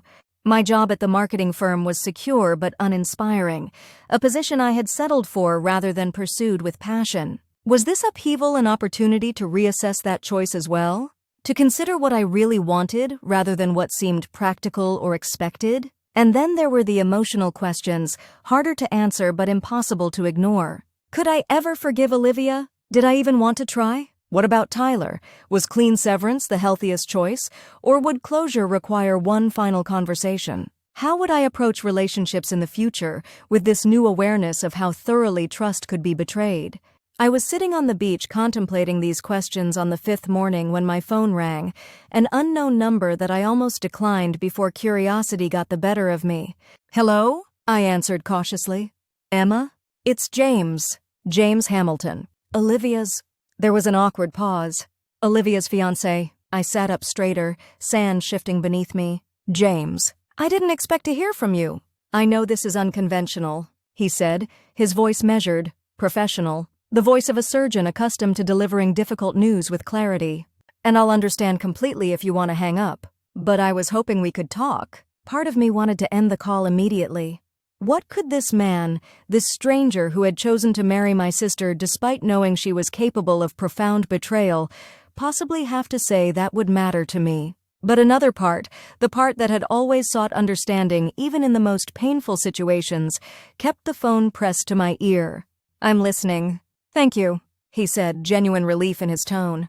"First, I want you to know that I'm not calling to defend Olivia or to ask for forgiveness on her behalf. What she did, what they both did, was inexcusable. I understand that better than most, because she told me everything before I proposed." This confirmation of what Olivia had claimed on the dock, that James knew about her affair with Tyler, surprised me. "She told you voluntarily?" "Yes," he replied. "About a month into our relationship, when things started getting serious. She said she couldn't move forward without being honest about the worst thing she'd ever done." I digested this information silently. It didn't change what Olivia had done, but the fact that she had confessed without being caught, potentially risking a relationship she valued, suggested a capacity for honesty I hadn't considered. "Why are you calling me, James?" I asked finally. "Why get involved in this mess?" He sighed, a static rush through the phone. "Because I love her," he said simply. "And loving someone means caring about their pain, even when it's deserved. She's devastated, Emma. Not just about being exposed, though that was certainly traumatic, but about what she's done to you, about the damage that can't be undone." She should have thought about that before sleeping with my boyfriend, I said, unable to keep the bitterness from my voice. Yes, she should have, he agreed, surprising me again. There's no excuse for what she did. None. And I'm not asking you to excuse it. I'm only calling because I thought you should know that she regrets it with every fiber of her being. That she understands the magnitude of what she's lost, her sister, her integrity, the trust of her family. And yet she still gets the fairy tale, doesn't she? I couldn't help the sharp edge in my words. The handsome doctor, the engagement, the future she wanted. Consequences don't seem particularly severe from where I'm sitting. There was a pause, long enough that I wondered if he had hung up. Then, "You're right that she hasn't lost me," he said quietly. "But I don't think that makes her pain less real or her regret less genuine. And I certainly don't think it means she doesn't deserve the chance to try to make amends if you ever decide you're open to that. Why would you still want to marry her?" The question burst from me before I could consider its inappropriateness. Knowing what she's capable of? Because I believe people are more than their worst mistakes, he replied without hesitation. Because I've made my own share of terrible choices and been fortunate enough to receive second chances. Because when she told me about her affair with Tyler, she wasn't making excuses or minimizing her actions. She was owning them completely, prepared to lose me rather than begin our relationship with a lie. His answer was thoughtful, measured, the response of someone who had clearly wrestled with this decision rather than making it impulsively. "I appreciate your call," I said finally, not sure what else to say. "But I'm not ready to talk to Olivia. I don't know if I'll ever be ready." "I understand," James said, and I believed he did. "I'm not asking you to do anything you're not comfortable with. I thought you deserved to know that she's not dismissing what she did or expecting easy forgiveness. That the remorse is real." After we hung up, I remained on the beach for hours, turning our conversation over in my mind like a shell whose shape revealed new details with each examination. James seemed sincere, decent, exactly the kind of man I would have wanted for my sister in a world where betrayal hadn't shattered our relationship. His call hadn't changed the fundamental facts of what Olivia had done, but it had shifted my perception slightly, introducing the possibility that her regret might be as genuine as my pain. Not that it changed anything. Not yet. The wound was still too fresh, the trust too thoroughly broken to consider reconciliation. But perhaps someday there might be room for a conversation. Not forgiveness necessarily, but understanding. That evening, as I watched another sunset from the cottage deck, my phone pinged with a text from a number I didn't recognize. "Emma, it's Olivia. James told me he called you. I'm not expecting a response, and I'll respect your wishes if you never want to speak to me again. I just need you to know that I love you and I'm so sorry for what I did. There's no excuse, no justification. I betrayed you in the worst possible way, and I will regret it for the rest of my life. If there is ever anything I can do to begin making amends, anything at all, please tell me. I miss my sister." I read the message 3 times, a tangle of emotions rising in my chest. Anger, hurt, a reflexive flicker of the love I had always felt for my sister despite our complicated relationship. I didn't respond, couldn't respond. But I didn't block her number either, leaving open a door I wasn't yet ready to walk through. The final days of my week at the cottage brought unexpected clarity. Perhaps it was the forced distance from my familiar life, or the hours spent staring at the endless horizon where sea met sky, but decisions that had seemed overwhelming began to take shape with surprising certainty. I would not return to the apartment or the city immediately. Instead, I would extend my stay in this coastal town, renting a small furnished apartment that had a 3-month minimum lease, time to properly heal and reassess my life without the pressures of familiar surroundings. I would take a leave of absence from my marketing job, using savings and some freelance work to support myself during this transition period. Most importantly, I would focus on rebuilding my relationship with myself, rediscovering who Emma was outside of Tyler's girlfriend or Olivia's sister. The betrayal had shaken my confidence, made me question my judgment and worth. Reclaiming those aspects of myself would be the true measure of healing. On my last morning at the cottage, I walked along the beach at sunrise, watching the golden light spread across the water like a benediction. The pain wasn't gone. It still surfaced in unexpected moments, catching me off guard with its intensity. But it had begun to coexist with other emotions: determination, hope, even occasional moments of joy at the prospect of shaping a life entirely of my own choosing. I thought about Tyler, about how completely I had trusted him, how devastated I had been by his betrayal. There was still anger there, still hurt, but the white-hot rage that had fueled my revenge had cooled to something more contemplative. I didn't regret exposing him. He had earned that consequence through his actions, but I recognized now that the revelation had been as much about freeing myself as punishing him. And Olivia? That was more complicated. Sisters share a bond that precedes and often survives even the deepest betrayals. I wasn't ready to forgive her, wasn't even sure what forgiveness would look like in this context. But James's call and Olivia's text had planted a seed of possibility, not for immediate reconciliation, but for eventual understanding. Perhaps someday we would find a way to acknowledge both the pain and the love that remained despite it. As I packed my car to leave the cottage for my new temporary home, I found myself handling the small ceramic fox I had taken from the apartment, the crafty creature that had appealed to me long before I knew how much cunning I would need to survive betrayal. I placed it carefully on the dashboard, a reminder of my own resilience and adaptability. The drive to my new apartment took less than 20 minutes, a simple one-bedroom above a bookstore in the heart of the small coastal town. The owner, a retired professor named Eleanor, had seemed delighted to rent to someone seeking quiet and solitude. "Most people want excitement when they come to the coast," she had commented when showing me the space. "Refreshing to meet someone who understands the value of stillness." Stillness. That was what I had found here, not the absence of motion, but the presence of something deeper, more centered, a stillness that allowed for reflection without drowning in it, for planning without panic, for feeling without being overwhelmed by emotion. I spent that first afternoon in my new space arranging the few possessions I had brought, making the generic furnishings feel more personal. A throw blanket over the sofa, books stacked on the coffee table, the fox figurine on the windowsill where sunlight caught its knowing expression. Small touches that declared, "Emma lives here. Emma is rebuilding." That evening, I sat on the small balcony that overlooked the town's main street, watching as locals and tourists strolled past, unaware of the observer above. Everyone carrying their own stories, their own secrets, their own betrayals and triumphs. The thought was oddly comforting.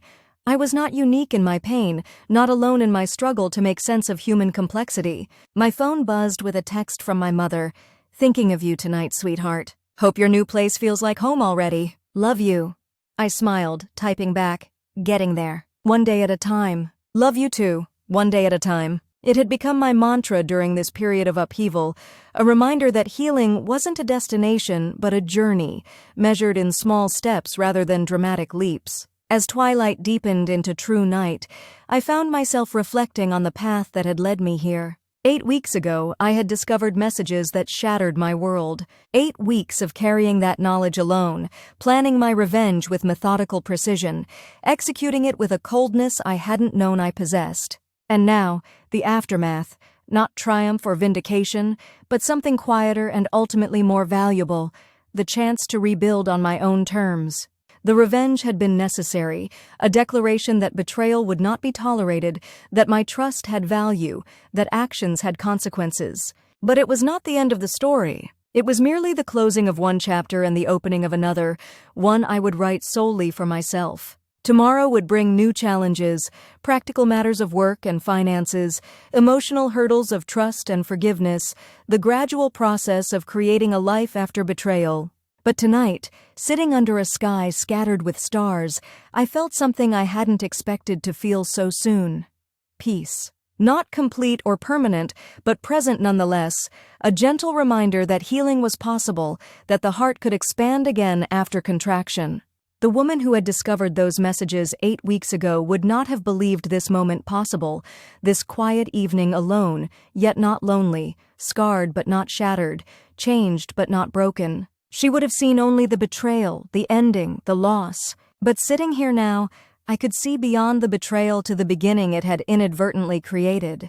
A beginning without Tyler's lies or Olivia's competition. A beginning built on hard-won wisdom and self-knowledge rather than naive trust. A beginning that, for all the pain that had preceded it, held promise I was finally ready to embrace. 2 months into my coastal retreat, autumn arrived with dramatic flair, fierce winds that whipped the sea into frothy peaks, trees along the main street blazing with color, mornings crisp enough to require the sweaters I'd packed as an afterthought when leaving the city. I had settled into a rhythm that suited me, mornings spent on freelance marketing projects that paid the bills, afternoons exploring the coastline or reading in the small cafe below my apartment, evenings dedicated to a writing project that had emerged unexpectedly from my journal entries about betrayal and recovery. The distance, both physical and emotional, had provided perspective I couldn't have achieved in the immediate aftermath of discovery. I could now see patterns in my relationship with Tyler that had existed long before Olivia entered the picture. His casual dishonesty about small matters that should have warned me about his capacity for larger deceptions, my willingness to overlook red flags in service of the future I had imagined for us, the gradual erosion of my boundaries as I adapted to his preferences and needs while mine became secondary. None of this excused his betrayal or my sister's participation in it. But recognizing these dynamics helped me understand how I had been vulnerable to such profound deception, knowledge that would serve me well in future relationships. My parents had visited twice, driving up for weekend stays at the small bed and breakfast near the harbor.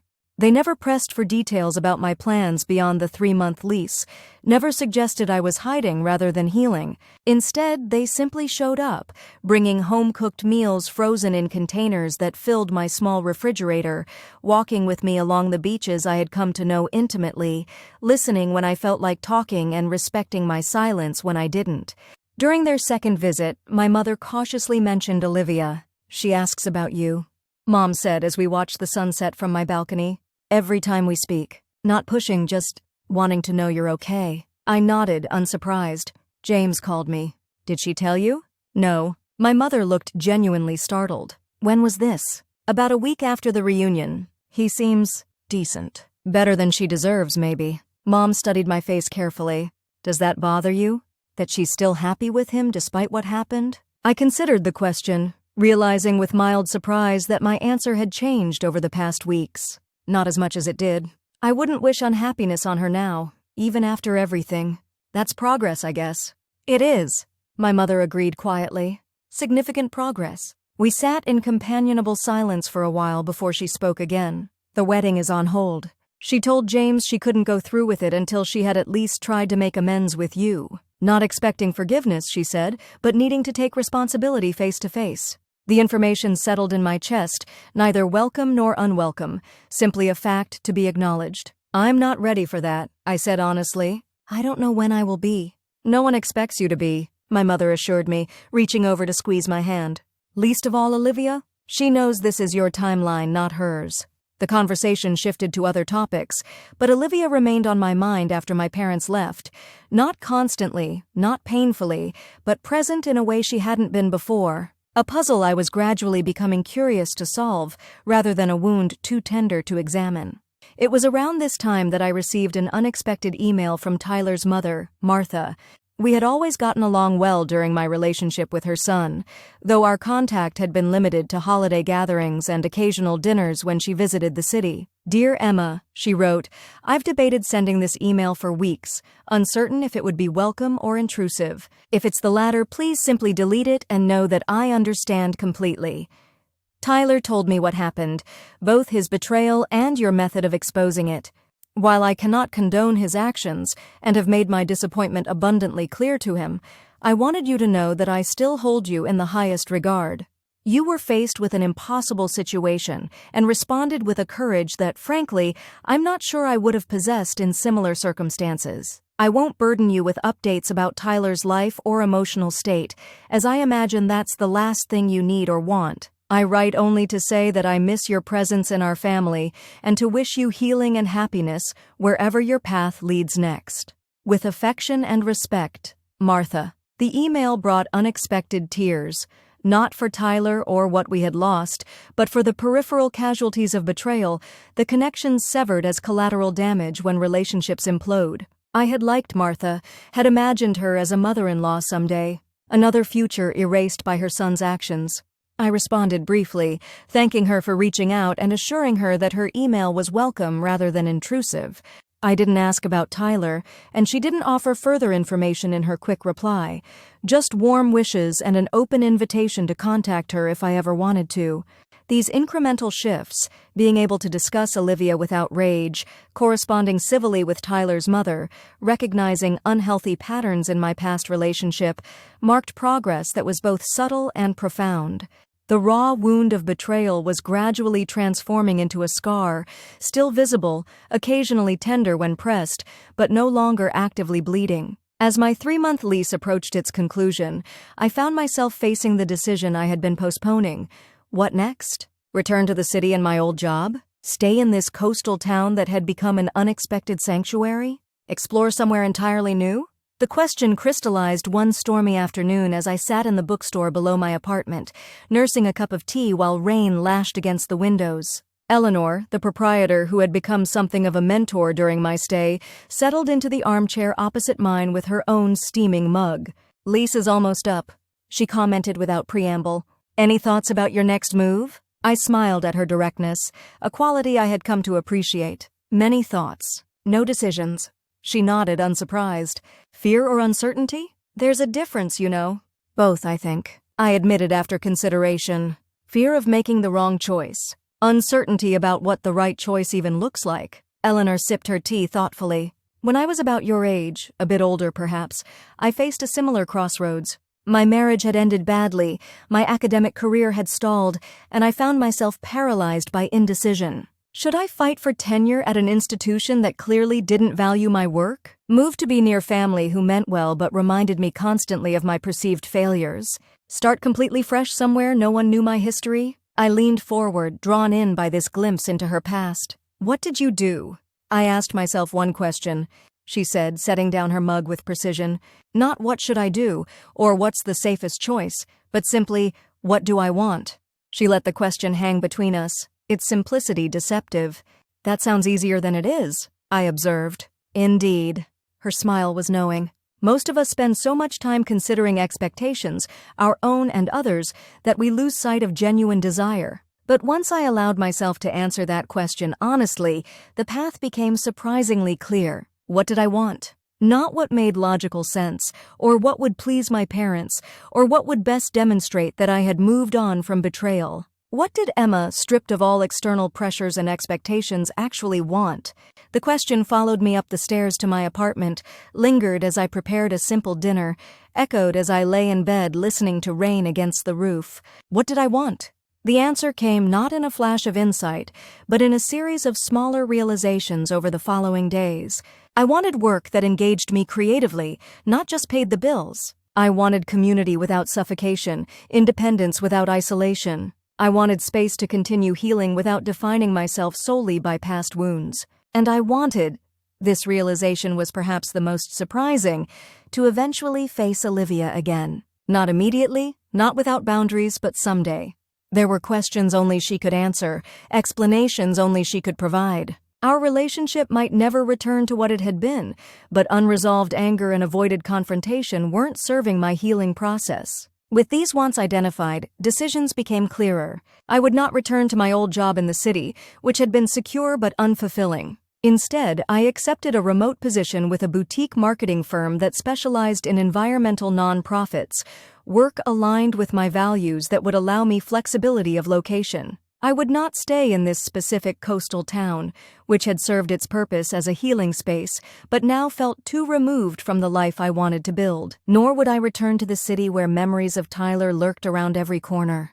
Instead, I found an apartment in a smaller city about an hour from my parents, close enough for regular visits but distant enough for independence. And finally, after much consideration, I composed a brief email to Olivia. "I'm not ready for a conversation yet, but I think I will be eventually. When that time comes, I'll have questions that will require complete honesty from you.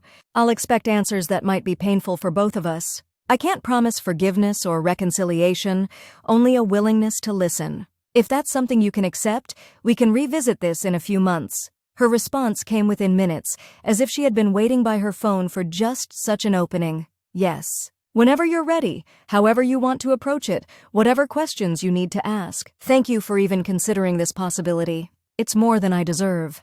The exchange left me feeling lighter, The decision to eventually confront rather than indefinitely avoid this painful chapter, removing a weight I hadn't fully acknowledged was there.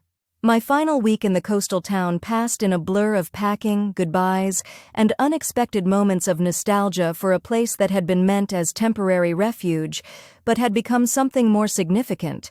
The setting for my reconstruction, the backdrop to a healing I hadn't been sure was possible. On my last evening, Eleanor invited me to dinner in her cozy apartment behind the bookstore. Over homemade pasta and wine from her impressive collection, we talked about writing, independence, and the art of building a life on one's own terms. "You're not the same woman who arrived here 3 months ago," she observed as we lingered over dessert. "That one was running from something. You're running toward something now." The distinction resonated, capturing precisely how my perspective had shifted. "I couldn't have made that transition without this place," I said. "Without the space to just be." Eleanor smiled, pleased but unsurprised. "That's why I've kept this bookstore all these years, despite offers to sell to developers who would pay far more than it's technically worth. Some spaces have a quality that allows for transformation. I've seen it happen for others before you." As we said goodbye, she pressed a wrapped package into my hands. "A parting gift. Open it when you get to your new home." The following morning, I loaded the last of my belongings into my car, took a final walk along my favorite stretch of beach, and began the drive to my new beginning. The journey took most of the day, through changing landscapes that seemed to mirror my own transformation, coastal cliffs giving way to rolling farmland, then gradually transitioning to the outskirts of the small city I would now call home. My new apartment was on the 3rd floor of a converted warehouse downtown, with exposed brick walls, tall windows, and a small balcony overlooking a park. It was empty, save for the few pieces of furniture I had arranged to be delivered ahead of my arrival: a bed, a sofa, a desk by the window where I would begin work the following week. As twilight settled over the unfamiliar skyline, I unpacked Eleanor's gift, a first edition of Gift from the Sea, by Anne Morrow Lindbergh, the meditation on solitude and relationship that had been the subject of several of our conversations. Inside the cover she had written, "For Emma, may you find your shells of clarity and keep them close whatever shores you walk next. With affection, Eleanor." I placed the book on the otherwise empty shelf that spanned one wall of the living room, the first item in what would become my new collection, the beginning of this next chapter. Beside it, I set the ceramic fox that had traveled with me from the apartment I had shared with Tyler, through my retreat by the sea, to this fresh start. That night I stood on my balcony watching strangers pass below, much as I had done on my first evening in the coastal town. But this time, the observation felt different. Not the isolation of an outsider looking in, but the curious anticipation of someone preparing to join a new community on her own terms. My phone buzzed with a text from my mother. "All settled in? Dad and I would love to visit next weekend if you're ready for company." I smiled, typing back, "Still unpacking, but yes to the visit. Looking forward to it." After sending the message, I scrolled to my brief conversation with Olivia, considering for a moment before adding, "I've moved to a new place. New job starts next week. Taking things one day at a time." Her response was quick but not intrusive. "That sounds positive. I'm happy for you, Emma. Thank you for the update." As I prepared for bed in my still sparse apartment, I reflected on the journey that had brought me here. 8 months ago, I had discovered my boyfriend and sister's betrayal, a revelation that had shattered my trust and upended my life. I had planned and executed a public revenge that had satisfied my need for justice, but hadn't automatically healed the wounds their deception had created. That healing had required something beyond revenge: the courage to sit with pain rather than numb it, the willingness to examine my own patterns as well as their betrayal, the gradual rebuilding of confidence in my judgment and worth. It was ongoing work, imperfect and sometimes circling back on itself, but undeniably progressing. I still had moments of anger, still occasionally woke from dreams where I discovered their betrayal anew, the pain fresh and shocking. But those moments no longer defined my days or dictated my decisions. They were echoes rather than present realities, diminishing gradually with time and distance. As I drifted toward sleep in my new home, I realized that the most significant outcome of the past 8 months wasn't the revenge I had taken, or even the independence I had reclaimed. It was the discovery that betrayal, however devastating, hadn't destroyed my capacity for trust. It had transformed it into something more discerning, more grounded in reality rather than fantasy. I would love again someday. Form new relationships built on mutual respect rather than idealization. Perhaps even find a way to reconstruct some version of sisterhood with Olivia, though that remained a distant and uncertain possibility. For now, it was enough to know that I had survived not just the betrayal but its aftermath, the exposure, the upheaval, the necessary dismantling of the life I had planned.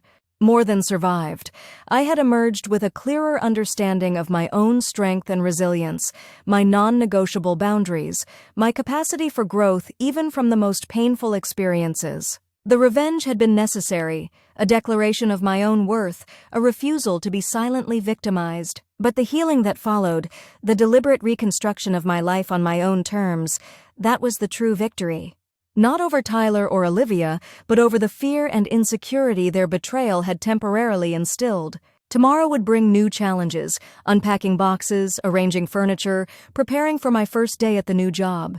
But tonight, in this unfamiliar room that would gradually become home, I felt a sense of peace that had once seemed impossible to reclaim. The betrayal would always be part of my story, but it would no longer be the defining chapter, just one of many experiences that had shaped me into the woman now standing on the threshold of a future entirely her own. A future built not on revenge, but on something far more powerful, the quiet certainty that regardless of what came next, I would be equal to it.